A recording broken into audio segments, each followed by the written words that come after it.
Price की concern की वजह से लोगों को पता है कि मेरे लिए लेना बहुत जरूरी है, बट अफोर्डेबिलिटी एक चैलेंज आता है। अगर हम बात करें लाइफ एंड हेल्थ इंश्योरेंस की, तो अकेला इन दोनों इंडस्ट्रीज ने 24,000 करोड़ से ज्यादा जीएसटी कंट्रीब्यूट करा। और एक क्लाइंट मेरे ऐसे भी हैं, उनका एक एक्सीडेंट हुआ है, now he is not eligible for it, तो उनकी जवाबदेही कौन देगा? 18% जीएसटी का लोड कब तक ये मिडिल क्लास उठाएगा? 13% लोग भारत के अंदर बिलो पॉवर्टी लाइन की तरफ चले जाते हैं just because of medical challenges.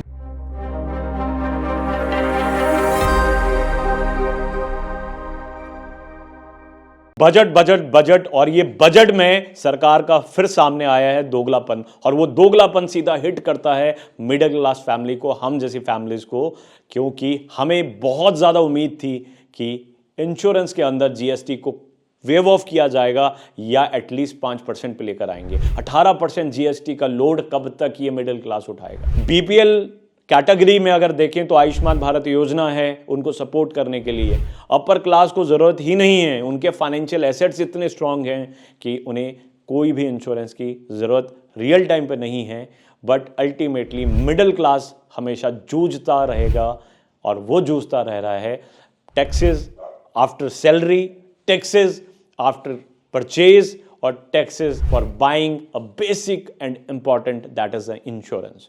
ऐसा क्यों? और इस बजट के ऊपर लाखों करोड़ों लोग बात कर चुके हैं और हजारों लोग वीडियो बना चुके हैं यूट्यूब के अंदर, बट अभी तक दुख की बात है किसी ने यह बात नहीं करी कि इंश्योरेंस का जीएसटी वेव ऑफ होना चाहिए था। मिडिल क्लास वो क्लास जहां पर 13% लोग भारत के अंदर बिलो पॉवर्टी लाइन की तरफ चले जाते हैं just because of medical challenges.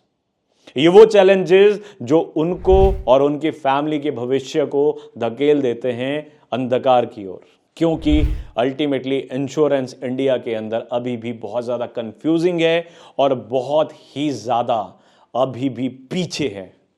जहां पर अगर हम डेवलप नेशन की बात करें तो वहां पर 100% पॉपुलेशन इंश्योर्ड है, पर भारत के अंदर अगर हम बेसिक इंपॉर्टेंट इंश्योरेंस की बात करें जैसा कि हेल्थ इंश्योरेंस, तो सिर्फ 10% लोगों के पास है।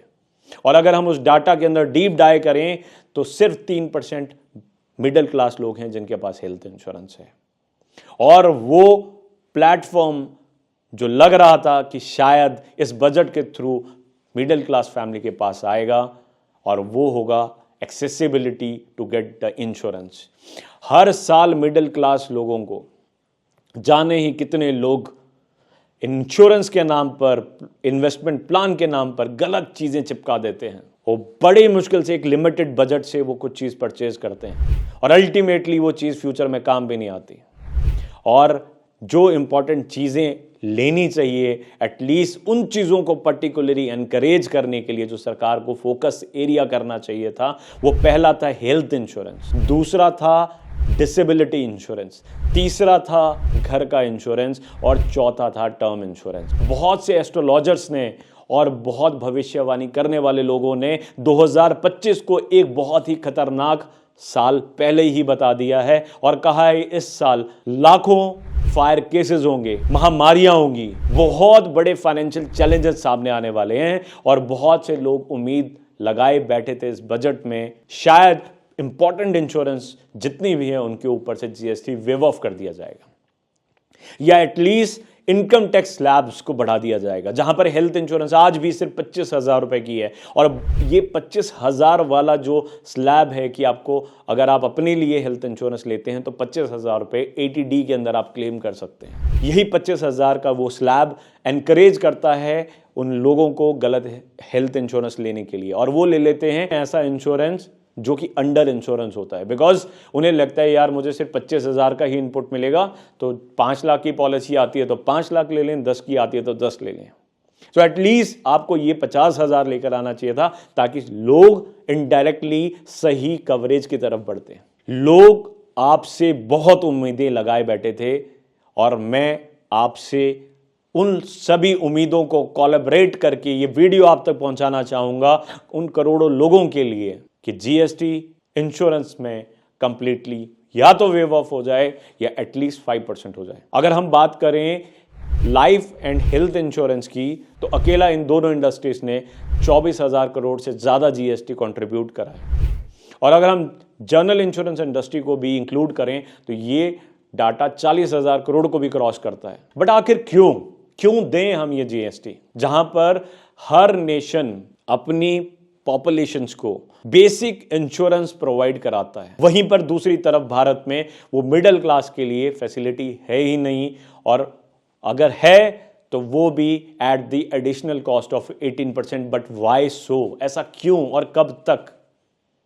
सो मैं हर एक मिडिल क्लास आदमी के लिए, हर एक वो इंसान के लिए जो उम्मीदें लगाए बैठा था, इस वीडियो के थ्रू उन सभी अथॉरिटीज को टारगेट करना चाहता हूं, रिक्वेस्ट करना चाहता हूं कि आप फिर से एक बार रीथिंक करें और रिफॉर्म करें इस बजट को और हमें गिफ्ट करें जीएसटी का wave of in basic insurance, the important insurance only.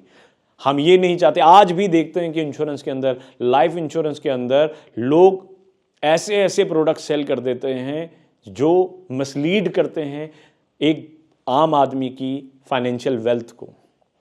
और ऐसे प्रोडक्ट्स बहुत से हैं जहां पर जो कि काम के इतने नहीं हैं और उन पर आप जीएसटी चार्ज करते हैं 4.75% या 2.25%, जबकि ये चीजें आपको करनी चाहिए थी बेसिक हेल्थ के साथ, टर्म के साथ, डिसेबिलिटी के साथ और होम इंश्योरेंस के साथ। ये बजट 12 लाख रुपए का जो एक लॉलीपॉप लेकर आया है, वो अकेला कुछ कंट्रीब्यूट नहीं करेगा। मैं अगर बचाऊंगा भी तो 50,000 60,000 बचा पाऊंगा, बट मुझे इसके जो परिणाम स्वरूप जो डिस्करेजमेंट मिलती है एक आम आदमी को, वो मिलती है जब भी इंडिया में कोई चीज बाय करने जाता है तो प्राइस फैक्टर एक बहुत इंपॉर्टेंट फैक्टर माना जाता है। प्राइस की कंसर्न की वजह से लोगों को पता है कि मेरे लिए लेना बहुत जरूरी है, बट अफोर्डेबिलिटी एक चैलेंज आता है, और उस अफोर्डेबिलिटी को ना जाने ये सरकार फिर क्यों बढ़ा रही है। एक तरफ तो भारत सरकार का पूरा प्रेशर है आईआरडीए पे कि वो जल्दी से जल्दी पेनिट्रेट करे इंश्योरेंस को, और इस पेनिट्रेशन के लिए वो अलाउ कर रहा है ऐसे ऐसे प्लेटफॉर्म्स को जो मैं सेल भी करता है। एक तरफ तो हम चाह रहे हैं कि हर घर तक बेसिक इंश्योरेंस पहुंचे, पर दूसरी तरफ हम जो नहीं समझ पा रहे हैं कि वो भारत का सबसे बड़ा कंसर्न है, वो है प्राइस, कॉस्ट। सो वो कॉस्ट पे हमें फोकस करना है, हमें करवाना है हम सभी को मिलकर। और मेरा ये वीडियो बनाने का उद्देश्य है कि एक भारत और स्वस्थ भारत। बहुत से क्लाइंट मेरे बैठे थे अभी भी कि जीएसटी कम होगा, 5% पे आ जाएगा, हमारा 13% प्रीमियम बच जाएगा, तो हम उसके बाद इंश्योरेंस लेंगे। और एक क्लाइंट मेरे ऐसे भी हैं जिन्होंने इस गलती को अपनाया और वो मेडिकल चैलेंजेस में आ चुके हैं, उनका एक एक्सीडेंट हुआ है, now he is not eligible for insurance. तो उनकी जवाबदेही कौन देगा? सो अगर आप भी ये गलती कर रहे हैं तो अवॉइड, आज ही है समय लेने का, और आज ही है समय उस बदलाव को लाने का भी। तो हमें एक आवाज बनना है और मिलकर सरकार को इस तरफ ध्यान लेकर आना है कि उनका पेनिट्रेशन, उनका जो मेन उद्देश्य है, India want to become a developed nation, and developed nation तभी बनेगा भारत जब पूरा भारत इंश्योर्ड होगा। इंश्योरेंस इतना बड़ा रोल प्ले करता है, सो इस रोल को और एक्सटेंड करने के लिए जीएसटी का वेव ऑफ होना बहुत ही ज्यादा जरूरी है। यह पहला स्टेप है उस तरफ बढ़ने का। और अगर आप भी हक में हैं कि जीएसटी कम होना चाहिए या अल्टीमेटली वेव ऑफ होना चाहिए, तो वीडियो को शेयर करना मत भूलें। आओ मिलकर एकजुट होकर इस मुहिम को बनाते हैं और ये ठान लेते हैं कि तब तक नहीं रुकेंगे जब तक कि जीएसटी वेव ऑफ नहीं होगा।